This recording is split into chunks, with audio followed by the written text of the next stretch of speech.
¿cómo están? Muchas gracias por estar conectados en este nuevo programa. Vamos a hacer una serie de capítulos donde vamos a estar conversando con gente científica, con gente desde la medicina, desde el conocimiento, para comenzar de distintas temáticas. Hoy día estamos con María José Mas, hablando de neuropediatría. Así que, sin más, las quiero presentar. Ella es de Tarragona, España. Estoy bien, ¿verdad? Sí. Estoy lo correcto. Es neuropediatra, de hecho tiene un currículum increíble, licenciada en Medicina y Cirugía de la Facultad de Medicina de la Universidad de Rovira i Virgili, lo dije bien, es italiano, sí. Así que asumo que lo voy a pronunciar mal. Pero está bien, no te preocupes. Es MIR en Pediatría del Hospital de Tarragona, Neurobiología Pediátrica del Hospital San José. Ay, eso sí que ya no lo sé pronunciar. San Juan de Dios de Barcelona. San Juan de Dios. ¿Por qué no le ponen San Juan de Dios? Ah, es catalán. Porque está en catalán. Pero Entiendo, bueno. entiendo. Sí, por eso no lo puedo pronunciar, está en catalán, lo siento. Es máster en neurociencias. Joao sería parecido. Joana. Es máster en neurociencias y biología del comportamiento de la Universidad Pablo de Olavide de Sevilla, ¿sí? Sí, eso está bien. Eso lo pronuncié bien. Y después hay un montón de cosas más que de verdad no quiero quedar en ridículo tratando de pronunciarlos, como lo de toxina de botulínica. De verdad, hay gente que le ponen, porque la medicina es como la medicina, ¿no? Le ponen ácido acetil salicílico, ¿por qué no le ponen un nombre como José? No sé, que sea fácil de aprender como las partes. Sí, por eso de hecho tienen marcas comerciales, porque es más fácil de pronunciar. Así que muchas gracias por aceptar la invitación, por estar acá, por estar conversando conmigo, María José. Encantada, Miguel Ángel, es un gusto. Pronuncias muy bien el catalán, no te preocupes, ha sido una muy amable. Y bueno, encantada de estar aquí charlando contigo de lo que gustes. ¿Cómo te María José, María José Mas? Fenomenal, María José, por favor. En España somos muy poco formales en estas cosas y en este formato entiendo que bueno, prima la naturalidad y la cercanía, no lo académico, ¿no? Entonces, creo que María José está muy bien, gracias. Genial. Oye, tú tienes un libro... Miguel Ángel, claro. Sí, por supuesto, sí, no, ningún problema. Tú tienes un libro que se llama La aventura de tu cerebro, ¿no? Sí. ¿Puedes contarnos un poco de qué se trata el libro, de qué va, qué nos cuentas en él, qué podemos encontrar? Es de la editorial Nextdoor Publishers, que es una editorial pequeñita española que se dedica a la divulgación científica, y lo que en este texto lo que explico un poco es cómo el cerebro, cómo se forma el sistema nervioso humano, y no solamente a nivel, de una forma muy divulgativa, ¿no? El que está dirigido al gran público, está dirigido a cualquier persona que lo quiera leer. Especial interés pueden tener los padres, los docentes, porque es un tema que les puede interesar. Y lo que explico en el libro es qué es el neurodesarrollo, que no es más que cómo crece y cómo se capacita, es decir, va adquiriendo las habilidades el sistema nervioso durante la infancia y la adolescencia. El subtítulo del libro es De la célula al adulto, ¿no? Es una cosa muy maravillosa, cómo es posible que de una simple célula, como es el cigoto, pues surja una persona completa, y personas tan distintas entre sí, incluso aunque sean hermanos gemelos idénticos, son muy diferentes entre sí al final, ¿no? Y un poquito el libro lo que intenta es, yo siempre digo que es como todo el mundo observa el desarrollo de sus hijos y puede, o de un alumno, y puede ver cómo va evolucionando y se puede quedar un poco maravillado, ¿no? El libro es como, un poco pretencioso lo voy a decir ahora, pero es como cuando uno ve un cuadro que le gusta mucho y lo está observando y le gusta, ¿no? Y viene alguien y le explica qué significa ese cuadro, quién lo pintó, cómo se han hecho las técnicas. Entonces te gusta más, al menos a mí me pasa, ¿no? Y el libro un poco pretende eso, la observación que todo el mundo puede hacer de cómo un niño pues aprende a andar, aprende a hablar, aprende a relacionarse con otros niños, a razonar. ¿Qué hay detrás de eso?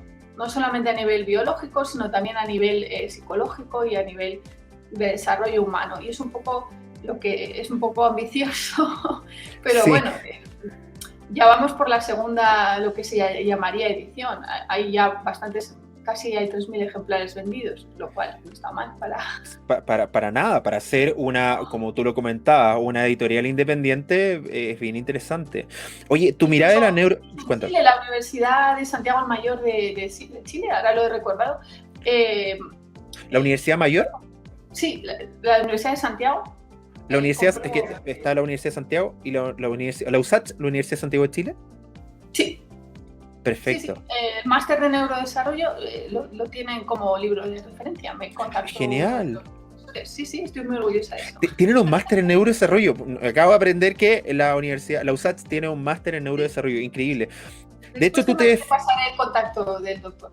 Por favor, tú tienes te defines como neuropediatra, ¿sí? Y tú hablas que la neuropediatría es de la neurología o infantil o pediátrica, que también, y finalmente hablas del neurodesarrollo, como nos estaba explicando con este libro, que finalmente toda la evolución que vemos en los niños, tú la explicas desde el sistema nervioso central, que de alguna otra forma sabemos, aquellos que estamos interesados en las neurociencias aplicadas y finalmente este conocimiento, de que todo lo que ocurre en nuestra vida pasa en algún punto por el cerebro, nace o se desarrolla en el cerebro, y desde ahí hay temas que me parecen increíbles.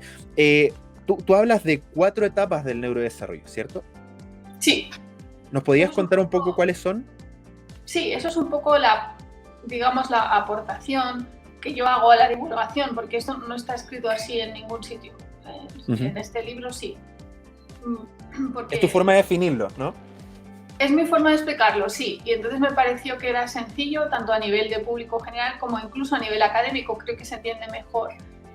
Por supuesto, no son etapas reales, no es que cuando llegas a un momento dado cambias de etapa o algo, sino simplemente como es un proceso extraordinariamente complejo en el que intervienen de forma continua la expresión genética y el entorno, ¿no?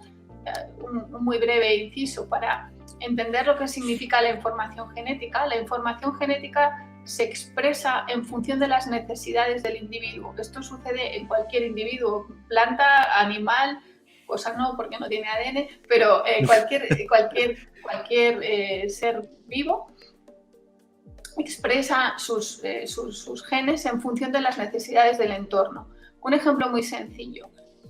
Si tú comes dulce, tu cuerpo necesita sintetizar insulina porque has aumentado el nivel de glucosa y no puede haber tanta glucosa en el cuerpo, ¿no? Y para eso es necesario que se activen los genes que producen la insulina, que están ahí en tu cuerpo, pero si no los estás usando, no funcionan. Y eso es lo que significa que el entorno modula la expresión genética. Y en el neurodesarrollo esto sucede de forma continua. Todos los seres humanos tenemos un patrón muy similar. Todos aprendemos a andar antes que a hablar, aprendemos a hablar antes que a razonar y aprendemos a relacionarnos con los demás antes que ser un adulto independiente, ¿no? Y entonces un poco eso va sucediendo porque en nuestros genes están esas habilidades, caminar, por ejemplo, hacer la pinza manual, hablar, ¿no?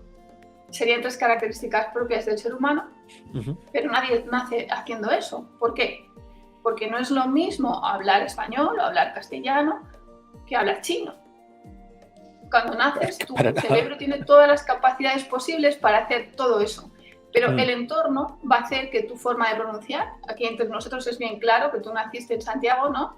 Yo nací en Tarragona y hablando el mismo idioma, nuestra pronunciación es muy diferente y la modulación del tono, todo eso. ¿Y por qué? Porque teniendo exactamente la misma capacidad inicial, nuestro entorno ha hecho que nos decantemos hacia un tipo de lenguaje, un tipo de... ¿no? Entonces, continuamente eso está sucediendo todo el tiempo en el neurodesarrollo. Y lo que pasa es que es un proceso complejísimo. Para poder explicar esto necesitamos simplificarlo y eso es lo que hago un poco en el libro. Entonces, las 4 etapas serían aquel fenómeno que en un momento dado de tu vida predomina sobre otros, porque todo sucede a la vez, ¿no? Y la primera etapa sería la etapa anatómica, en la que efectivamente de una sola célula surge un ser humano completo que nacerá 9 meses después del embarazo. Y en esa etapa, que yo llamo anatómica porque es en la que se construyen los órganos, ¿no? Pues respecto al sistema nervioso central se va a construir el cerebro, el cerebelo, el tronco del encéfalo, los nervios periféricos, la médula espinal, etc., ¿no? Y eso es el fenómeno que predomina intraútero, porque lo que más llama la atención es eso. Una vez naces, lo que más llama la atención, los primeros meses de vida, años de vida, ¿qué es lo que haces? Adquieres una independencia motora, desarrollas tu capacidad sensorial, que no podías desarrollar en el útero, puesto que no había nada que ver, nada que oír, nada que oler, nada que tocar. Y junto a ese desarrollo sensorial aparece el desarrollo motor.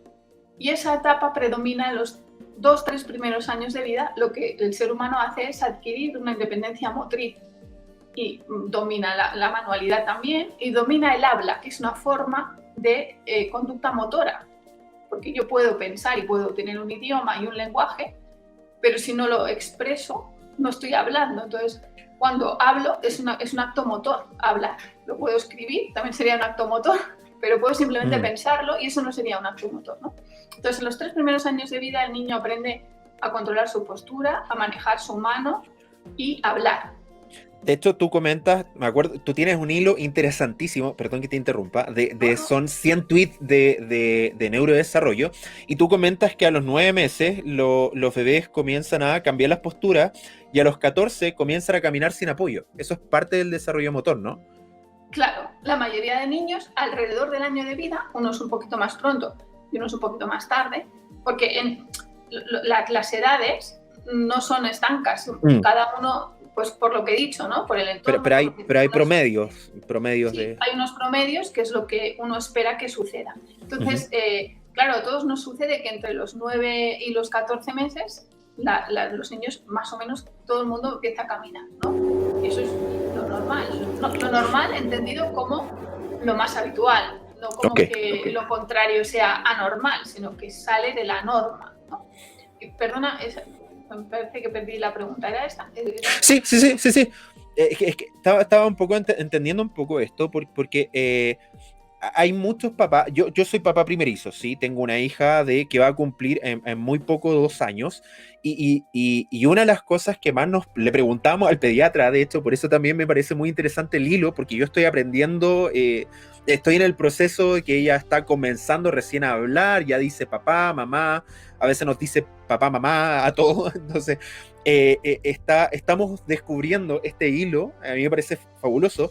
Este hilo lo estamos comprobando poco a poco, y hay veces que como papás nos preocupamos, por eso me parece súper interesante conversar esto, de cuándo es normal que un niño se pare, cuándo es normal que el niño comience a caminar, porque si no, yo no sé nada, siendo súper sincero hasta esto, yo no tuve un sobrino, no tuve nada, o sea, yo estoy viviendo todo por primera vez, y siempre la pregunta era como, ¿cuándo es normal que se pare?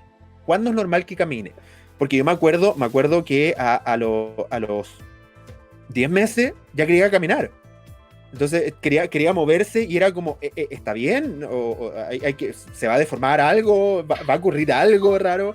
Entonces me decía, no, mira, es normal. Lo que sí te recomiendo que no hagas ciertas cosas. Entonces, evidentemente, como desde mi experiencia, no tenía un conocimiento base. De hecho, insisto, por eso encontré el hilo, por eso lo seguí.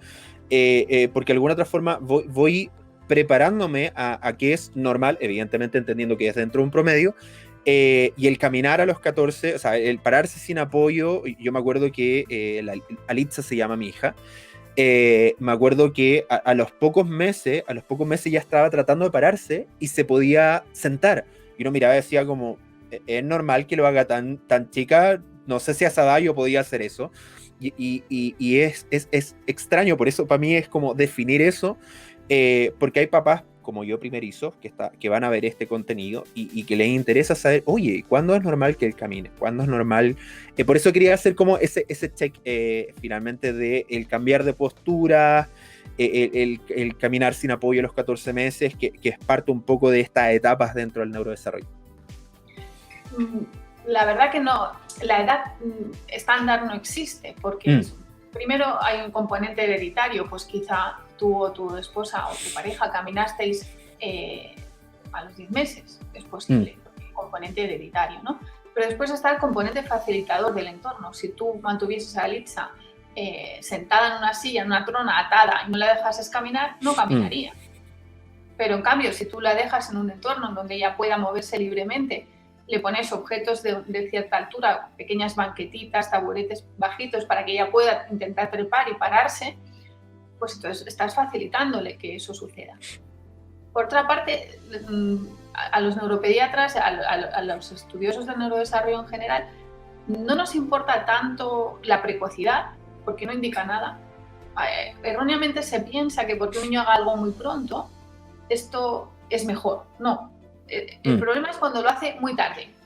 Si lo hace muy pronto, normalmente quiere decir que no hay problema de desarrollo y que en esa habilidad es muy probable, claro, cuanto antes aprendes algo y luego lo sigues haciendo, más hábil vas a ser. Eso es verdad.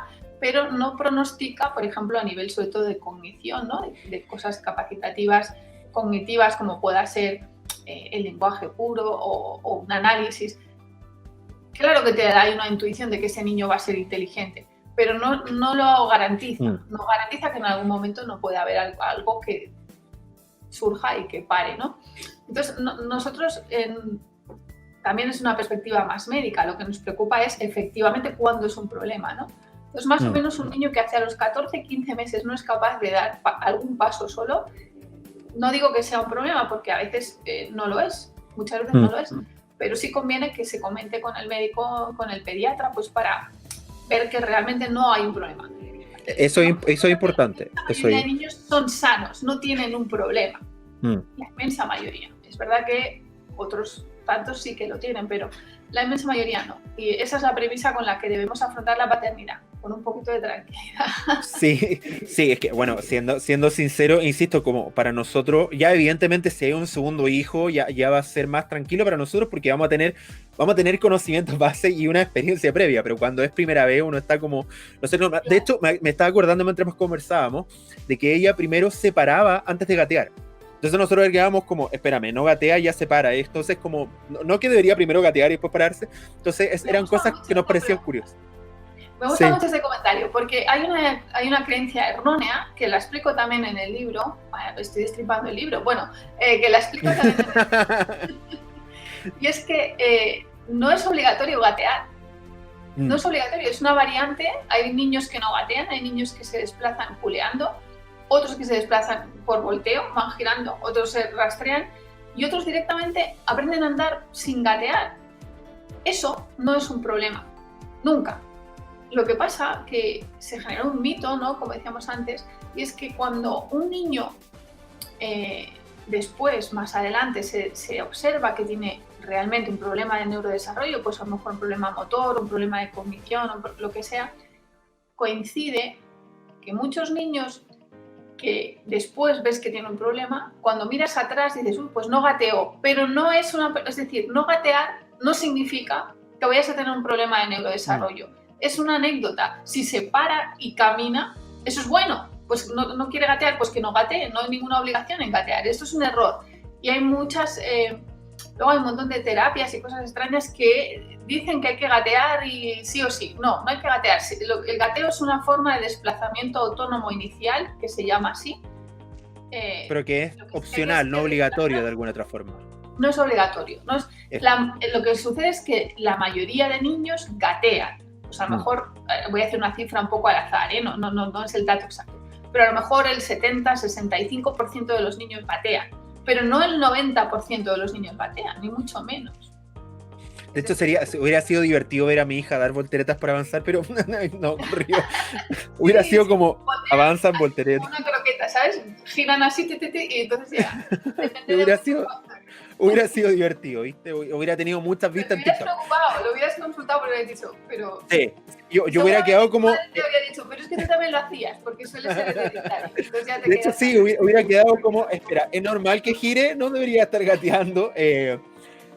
Entonces estábamos en la segunda, pasamos estamos primero pasamos al motor, que era el segundo, y el tercero, la tercera etapa del neurodesarrollo ya tiene que ver con el lenguaje. Lo que más llama la atención de los 3 años hasta la adolescencia es que el niño, que coincide que es el niño que está en edad escolar, ¿no?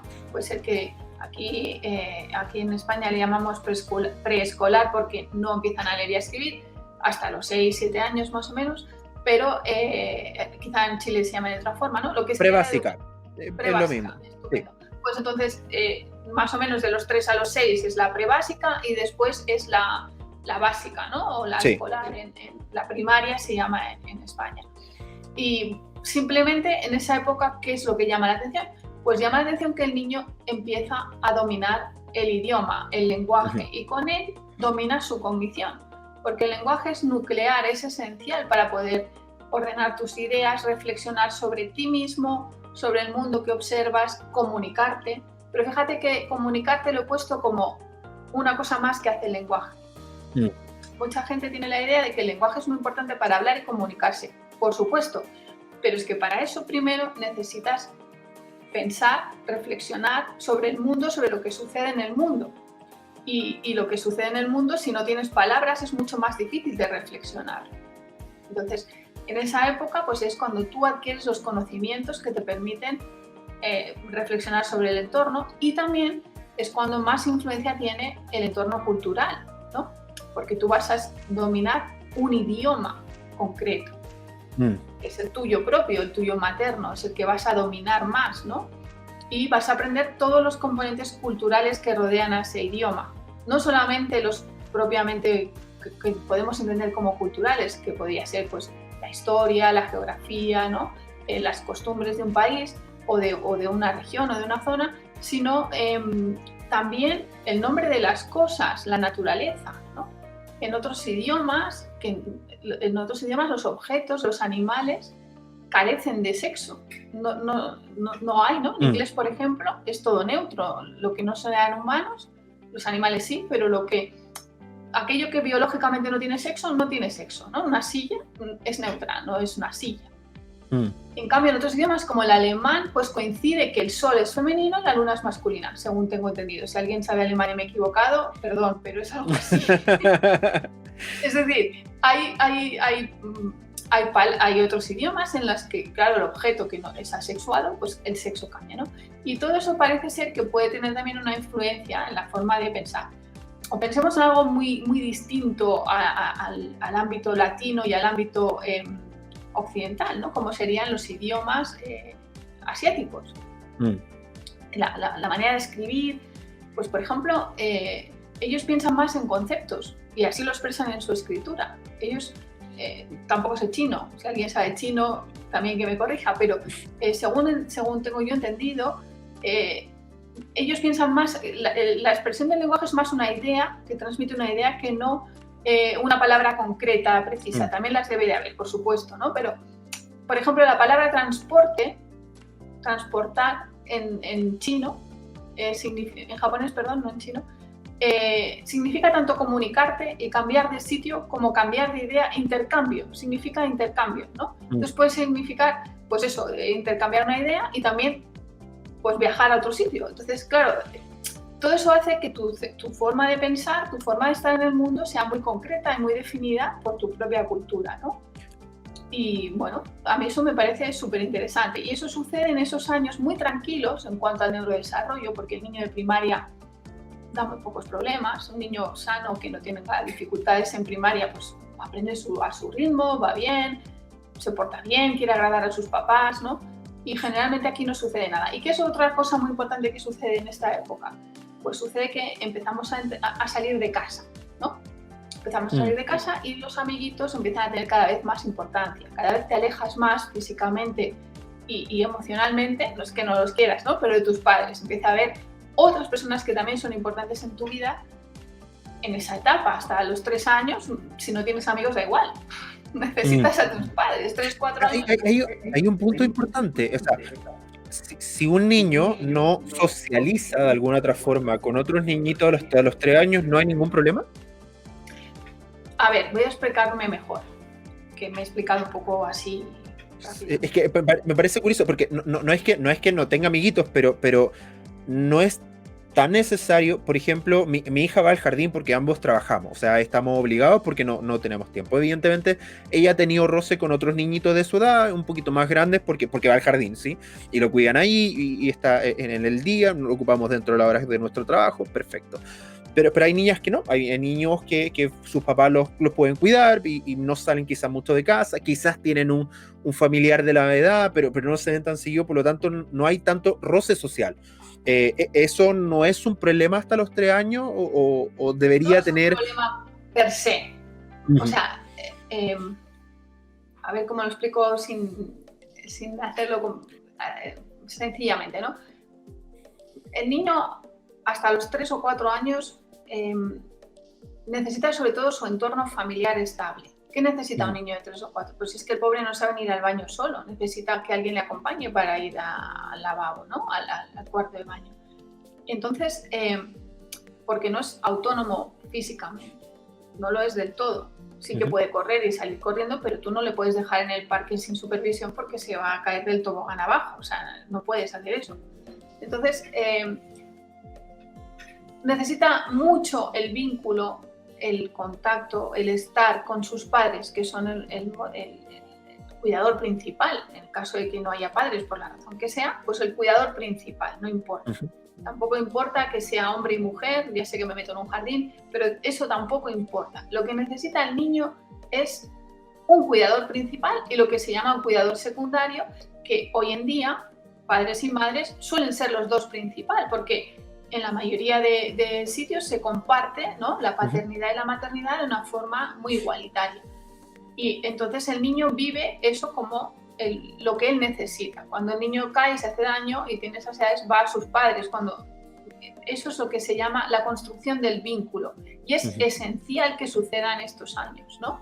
Es muy importante. Y si hay, por ejemplo, va al jardín, en España diríamos a la guardería, lo que necesita es un vínculo con otros cuidadores secundarios, que en este caso sería la maestra o los abuelos si queda en casa, o los tíos o quien sea. Eso es un cuidador secundario en quien el niño confía y va desarrollando su capacidad de generar vínculos emocionales con otras personas, pero no son esenciales para su vida. Si esas personas desaparecen, al niño no le va a pasar nada, porque va a tener sus cuidadores principales. Y en cuanto al interés por otros niños, si te fijas, empieza a aparecer entre los 18 y los 24 meses, es cuando empieza a interesarse por lo que hacen otros niños, pero normalmente tampoco comparte el juego con otros niños hasta los 2 años o así. ¿Por qué? Porque va muy unido a su capacidad de lenguaje. ¿Por qué digo que hasta los 3 años solo hay habla? Porque no hay un verdadero lenguaje, porque no tiene todos los elementos. Entonces, y también, si te fijas, casi nadie puede tener un recuerdo antes de esa edad. Hasta que no tienes lenguaje, tú no puedes hacer lo que se llama memoria episódica. Recuerdas sensaciones, recuerdas olores, recuerdas flashes emocionales, pero no recuerdas un episodio de tu vida. Necesitas el lenguaje, ¿no?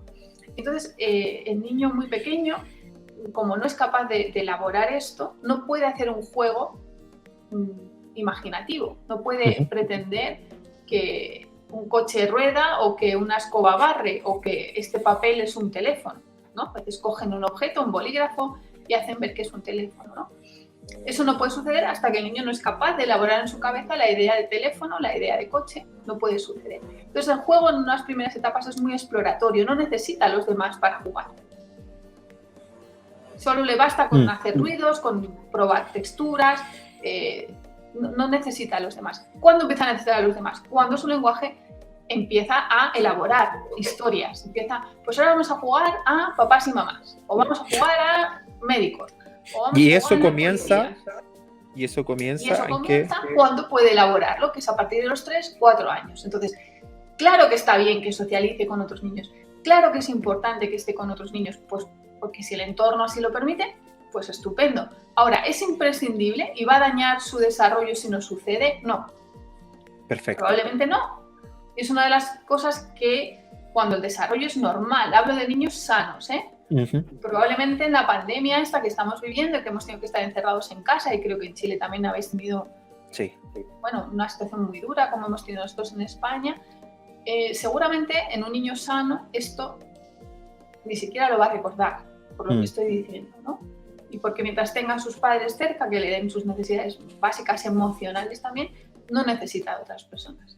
Después sí, después es necesario que los padres vayan soltando cuerda, ¿no?